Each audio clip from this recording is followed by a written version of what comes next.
my great pleasure to introduce Dr. Claudia Louise. Now, Dr. Claudia Louise happens to be my daughter, Claudia Scheftel Louise. So I want you to know this is a case of blatant nepotism. And without further ado, the floor is yours.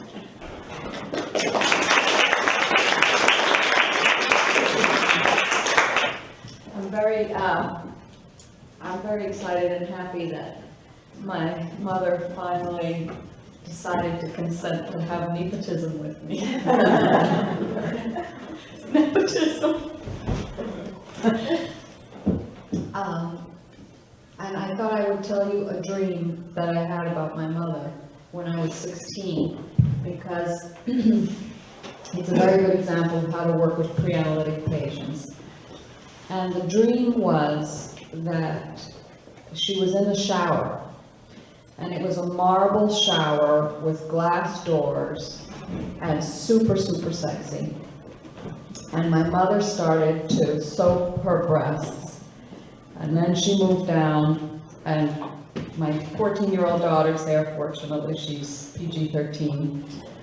And then she started to move down her body and soap her penis, which was hard.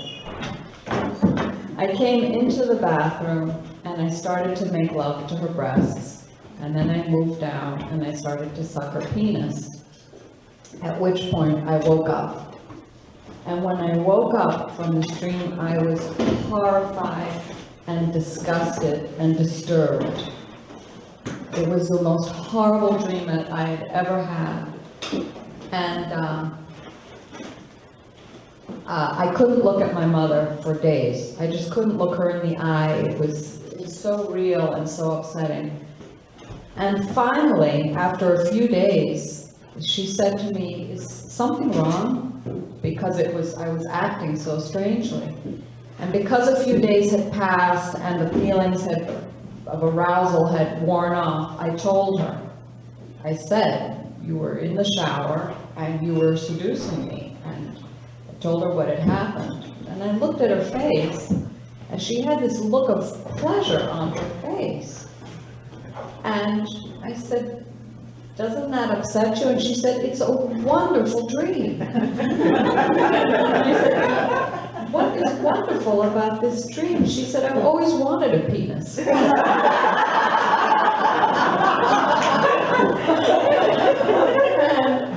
And it made me realize that it was just a dream, first of all. And then she explained to me that it was an infantile dream, and that when you're an infant, the mother doesn't have a penis or breasts or anything. It's just a sort of a state, and that I had a dream that was in that state, so I didn't feel responsible for it. And that's how you work with pre-analytic patients. You reassure them that everything that's happening, which is usually outside of themselves, is really okay. So that fits in with the nepotism. That was my introduction. I want to talk to you today. I have a mandate, which is I'm supposed to define what pre-analytic is, and then talk about what kind of interventions we make, which are different for interventions with the analytic patient, and then how do you move a patient into analysis. So that's a pretty heavy load. And I want to take questions from you to find out what you are interested in. But before we get into that, I want to just tell you how I became good at keeping patients, which is I used to not be able to keep patients. Faye Newsome is here. She can attest to this. I would hang steady at 6 patients who are all schizophrenics or very regressed people, and I could do psychoanalysis with them. And then I would climb my way up to 11 or 12 people, and in the blink of an eye, I would just go back down to 6 people. And this went on forever and ever. And I remember Faye Newsome saying, "Oh, are we back down to 6? Or are we due to be back down to 6? And then an interesting thing happened, which is that I got my LMHC and I got on insurance panels.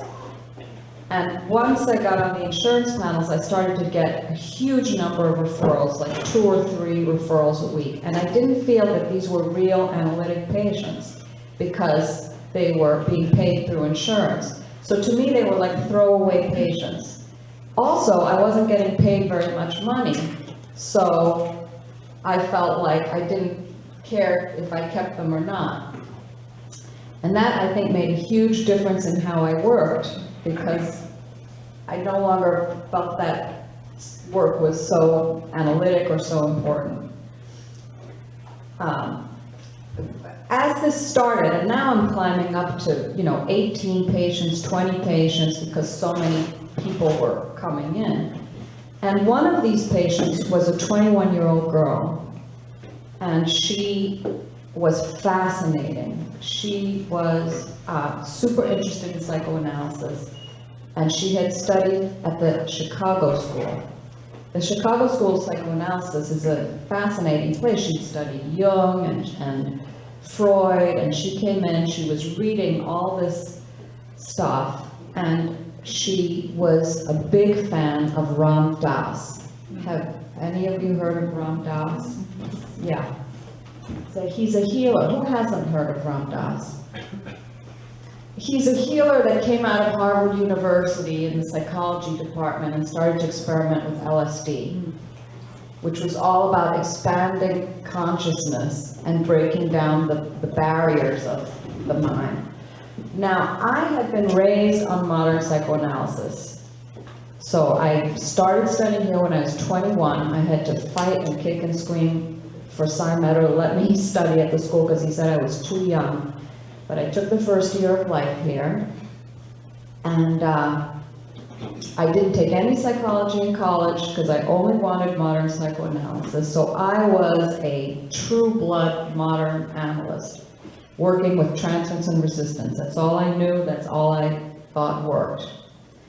And when I learned about Ram Dass, I looked at a documentary of him, and they showed him giving a session to a patient.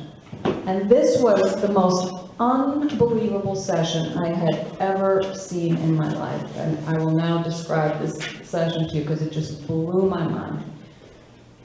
Patient rings the doorbell, and Ram Dass greets the patient at the door, opens the door, sees the patient, and they hug. Big embrace. Oh my God, they're hugging each other. They walk into Ram Dass's office. The patient sits on the couch. And Ram Dass sits next to the patient on the couch and puts his hand on her knee. Okay? Okay, 3 rules already broken here. Then she starts to tell him that she broke up with her boyfriend. Ram Dass starts to cry. So, okay. And thinking this is just this is one of the world's greatest healers. He's got a following of whatever.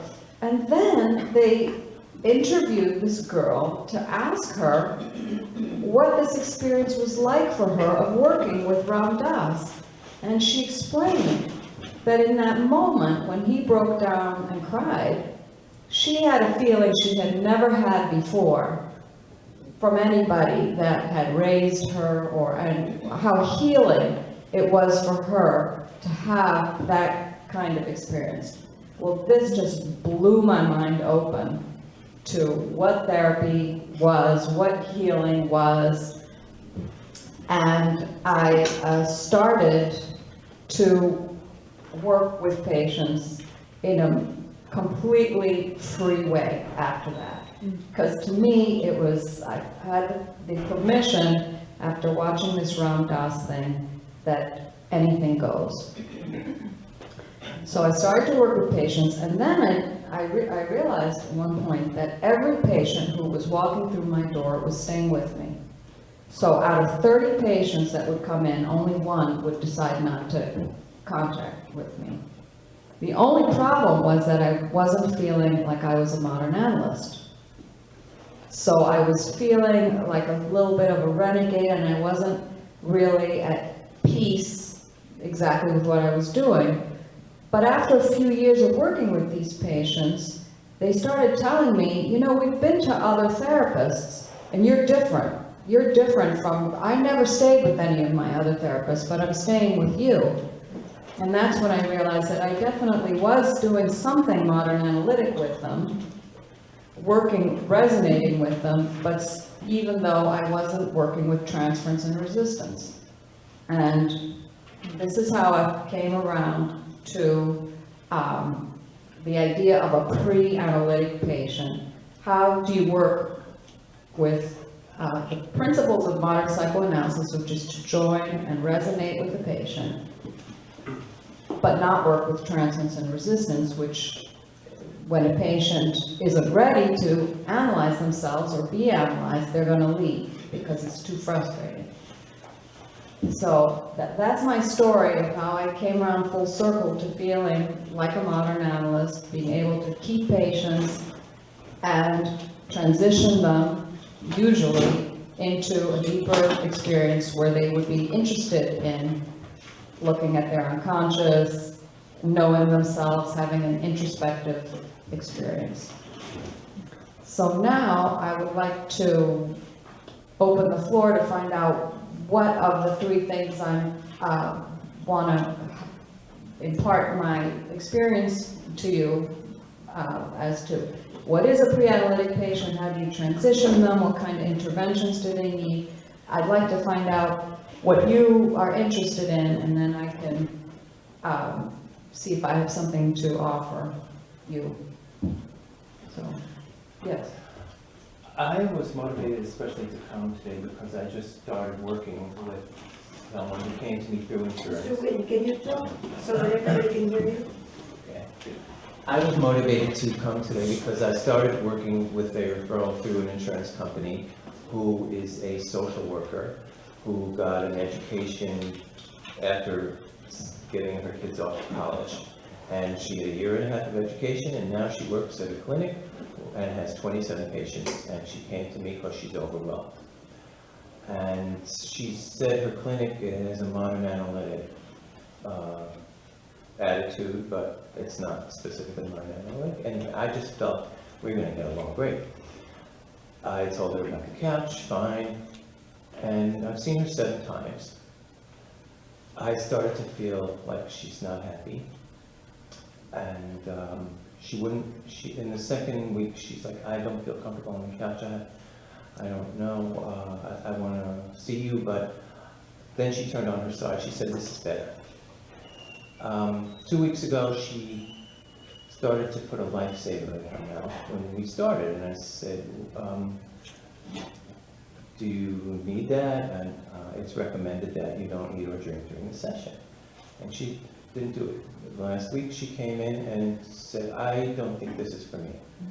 I want to see you when we're talking. I want this to be a conversation, and I was put off by you not wanting me to have a lifesaver. And I said, you don't have to be on the couch. And if you want, you can eat or drink. And I got up because I felt like I don't even want to talk about it. It's got to act fast before. And we had a session face-to-face, and I asked how it was, and it was good. But I am pondering, is this pre-analytic stuff? Yes, definitely. Okay. That is such a great example of how I lost all my patients for so many years. How do you tell when a person is ready for analysis and not ready? Let's start at the beginning. And I think you're doing a great job of helping her to feel comfortable in the room. She doesn't want to lie down. She wants to resist. If a patient comes into my office and has a question about themselves, for example, why does this keep happening to me? How come I'm always depressed? Why have I been divorced 3 times? Why do my children make me so angry? That person is an analytic patient. because they have a question. When a patient has a question, they are ready for an introspective experience, and they are ready to be on the couch and for you to work with the transference and the resistance. So when you said to her, we don't have the candy in here, you were working with the resistance. Now, some patients come in and they don't have a question. They have a problem. My husband is cheating on me. My caseload is overwhelming me. That's your person's problem. What are other problems patients have? My daughter is becoming a drug addict and failing school. When someone has a problem, they're not asking for analysis. They need help with the problem. And as my mother said, you're a victim to that problem. So when people have a problem, you have to help them with that problem. Okay. Yeah. You don't work with transference and resistance.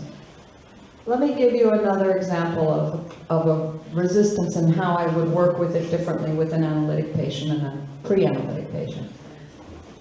An analytic patient walks into my office with a gluten-free lemon poppy seed muffin for me. This is an analytic patient. As soon as that patient walks into the room, I'm interested in what this muffin is about. And then I wait for the patient to bring something up that relates to the muffin. So maybe the patient will say, I've been undernourished, felt undernourished my whole life. Or else the patient says, I always have to take care of people. So that's an opening for me to say, does this have to do with the muffin? Is that why you brought me a muffin? That's exploration. So you use two things, silence and exploration. Do you want to hear what I would say to the pre-analytic patient who brings me muffin? Pre-analytic patient comes in with a gorgeous gluten-free lemon poppy seed muffin. I say, oh, would you mind terribly if I ate this now? Because you're working, you're not, let's take this a step further. We frustrate the patient because in analysis you need frustration to keep talking. So if it's an impulsive patient, we might say, it would be better if you didn't bring me the muffin. Then the patient feels safe. If it's not an impulsive patient, we might say, would it help us to explore these feelings if you didn't bring me the muffin? And then the patient, you have to frustrate the analytic patient to keep the patient talking. For the pre-analytic patient, you monitor the dopamine levels in the room, not the frustration. If there's no frustration, you monitor, is there enough dopamine, because that keeps the patient coming. Now you could also work with the transference. Am I going on too much with this? No. If you're working with the transference, we also work with transference with the analytic patient. So then we might say, we would explore, should I feed you? Right? We work with transference and resistance. The pre-analytic patient, the transference is so shallow. It's not you're like a category in the person's head, therapist, like a plumber or whatever. And you are just supposed to help, and if you don't help, they leave. It's just so, you can't, there's nothing to work. It's not exactly a non-transference, it's just, the nature of the transference is, I'm a nice person, you're a nice person, the rest of the world is horrible. So when they bring you that muffin, I'm a nice person, you're a nice person. That's the feeling that you're in with that patient. And if you are in a different place, the patient who isn't ready for the introspective experience, it's just not gonna, you're not gonna be resonating with that patient.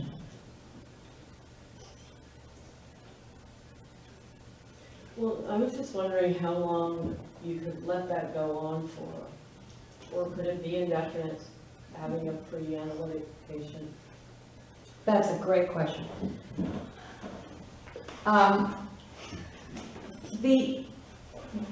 It's kind of a question of when does the pre-analytic patient become analytic, or because you don't, with an analytic patient, they need frustration gratification to keep talking. And so how do you know that when a patient moves into the more analytic experience? I'm going to tell you a story of a case and see if that helps, and then we can analyze it together. I had a pre-analytic patient who had a problem with his wife. She made him crazy. He had a premature ejaculation with her, and then he hated himself, and he had to get away from her. So I helped him to divorce his wife. He was very, very happy. He found a new girlfriend. She was very young, very beautiful. I met her, and he started to make me soups. And these soups were unbelievable. The first soup was a chilled melon soup that was the kind of thing where when you eat it, you just thank God that you're alive. It's just a transcendent experience. And the second soup was a chilled gazpacho that was slightly spicy. This third soup was a vegetable soup with some chipotle. Again, just unbelievable soups. About a year and a half into his treatment, I raised his feet. He'd been on the couch. Pre-analytic patients could be on the couch, by the way. I just tell him, go into the oasis. So he sat up from the couch and he looked at me and he said, you've got to be kidding. I was a little taken aback, and he said, I thought we were friends. I see now that this is just a business to you, and that's all that this means to you. And I want you to know that I had a doctor I loved, primary care, who raised his fee on me, and I never went back. And in fact, he kept leaving. He'd left everything. So I said, I tried a few things. I said, hasn't a friend ever asked you for money? He didn't like that. He said, we had an agreement. That was the agreement we had. It was working for me, and you're breaking the agreement. So I said, look, I want you to keep coming. Just forget it. Forget I ever said anything. And he kept coming, and I didn't see another soup for a year. Finally, he brought in another soup. It was a beef barley soup. And it was disgusting. It was sour and thin, and the noodles had been frozen, and I couldn't finish it. Then he brought in a beef barley soup, same thing. It was revolting. You used to eat it during the session? Yeah, like after he left, it was Okay. my lunch. It was divine until these new set of soups. I'm analyzing these soups. You have to analyze everything. And I'm thinking, we can't seem to return to that place where I'm okay, you're okay, the rest of the world is horrible, because this is not okay. This is disgusting. And I developed a nickname for this patient, son of a bitch bastard.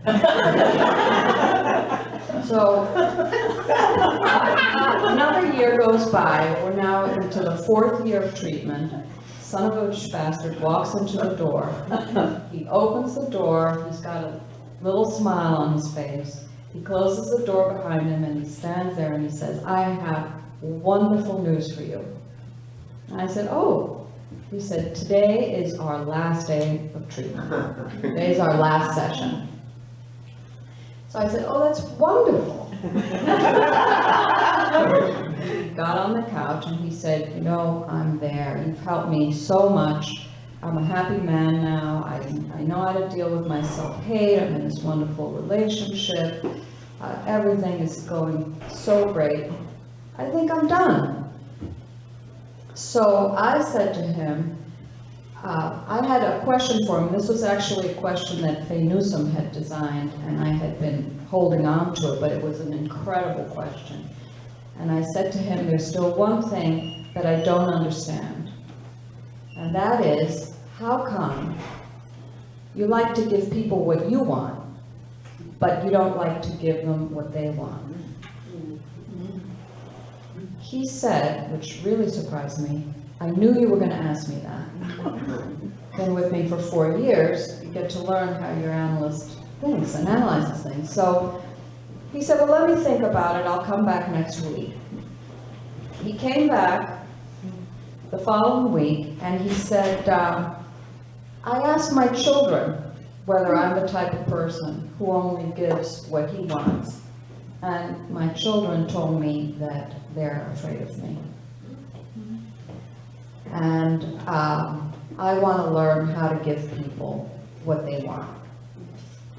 So that day, he became an analytic patient. Treatment destructive resistances are a really good time, an opportunity to give a patient a question and see if they become interested in exploring that question. So Ms. Newsome had come up with this amazing question, and he was ready now. Things were settled enough in his life to have that introspective experience. Then we could discuss the soups, what they meant, why the ones that weren't tasty, what he was trying to do with that. And a few weeks later, I got a raise. You asked or he gave? He gave. It was a very small raise. But that We got more work to do. Still a little fun bitch faster from going. But that was 4 years, right? Yeah, now some patients can be introduced to the idea of having a more introspective experience. You could suggest to them, gee, this is, you know, we have hidden parts of our brain. Maybe we should do psychoanalysis and find the answer to this. And within 3 months, they're free associating on the couch. So they have to get introduced. I live in a Catholic suburb of Boston. It's, the clientele that I get is not a sophisticated thing. Sometimes they just really don't know what psychoanalysis is. And sometimes they just don't want to have the introspective experience, and then you just stay in the moment. I had a pre-analytic patient a couple of weeks ago bring me, she came in with a 2-for-1 sushi. Now, 2 for 1, what does that mean to you? It's like merging 2 in 1. And I love to merge, and I love sushi. It just doesn't get any better than that. I enjoy eating that sushi. Another patient brought me cookies. This woman is a nonstop talker. No one in town could ever stand her because she'd start talking. So I invited her into treatment. She was delighted to come into treatment. She brought me food all the time. She brought me a tray of cookies. I said, would you mind terribly if I ate this now?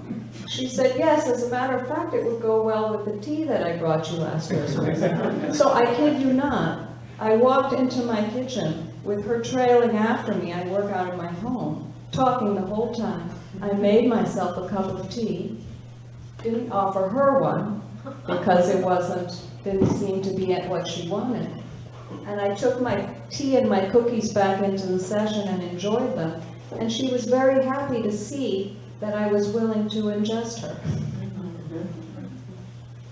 But with the gentleman, I mean, I'm just trying to put something together here. It sounds like you still waited for the contact in order to make the transition. Like you didn't try to...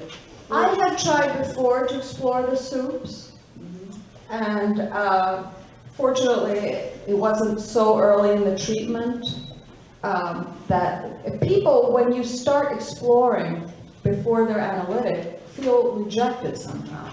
They feel misunderstood and like they've had their hands slapped. It doesn't lead to greater communication. It leads to not enough dopamine.